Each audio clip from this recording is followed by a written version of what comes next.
11 দলীয় ঐক্যের উদ্যোগে আয়োজিত আওয়ামী ফ্যাসিস্টদের সকল গুম খুন গণহত্যার বিচারের দাবিতে আজকের এই সমাবেশে আমরা পরিষ্কার বলতে চাই, ভারত থেকে যদি বাংলাদেশে একজন কেউ ঢুকাতে হয়, সবার আগে শেখ হাসিনাকে আগে ঢুকায়া তারপরে ফাঁসির রায় কার্যকর করতে হবে।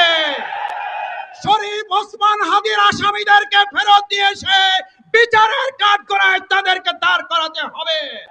এ পর্যায়ে বক্তব্য রাখবেন 11 দলীয় ঐক্যের অন্যতম শীর্ষ নেতা, বাংলাদেশ জামাত ইসলামী কেন্দ্রীয় নির্বাহী পরিষদের অন্যতম সদস্য, ঢাকা মহানগরী দক্ষিণের সংগ্রামী আমির, ইসলামী ছাত্র শিবিরের সাবেক কেন্দ্রীয় সভাপতি, চাঁপাইনবাবগঞ্জ সদর আসন থেকে বিপুল ভোটে বিজয়ী জাতীয় সংসদের মাননীয় সংসদ সদস্য জননেতা জনাব নুরুল ইসলাম বুলবুল এমপি।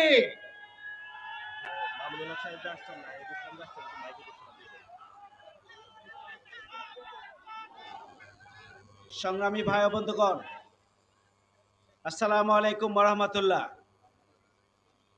আওয়ামী লীগকে নিয়ে বর্তমান সরকার ট্রায়াঙ্গেল খেলছে।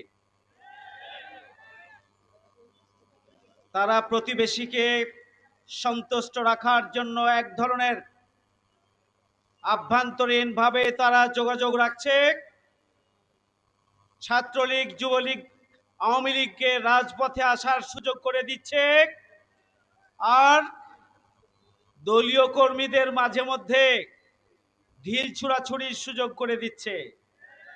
পাশাপাশি জনগণকে সলিম বুঝ দেওয়ার একটা পলিটিক্স করছে। বাংলাদেশের জনগণ এই সলিম বুঝ দিয়ে চলে না।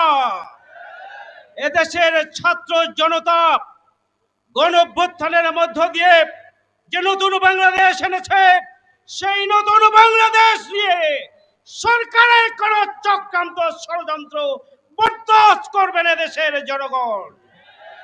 সংগ্রামী ভাই বন্ধুগণ, অন্তর্বর্তীকালীন সরকার খুনি এবং গণহত্যাকারীদের বিচারের জন্য যে আয়োজন করেছিল, নির্বাচিত সরকার আসার পরে তার ধারাবাহিকতা অব্যাহত রাখার দরকার ছিল, কিন্তু দলীয় লোকদের বসানোর মাধ্যমে এই বিচার ব্যবস্থাকে অত্যন্ত পরিকল্পিতভাবে ধীর গতিতে নিয়ে এসেছে সরকার। সংগ্রামী ভাই এবং বন্ধুগণ, নারে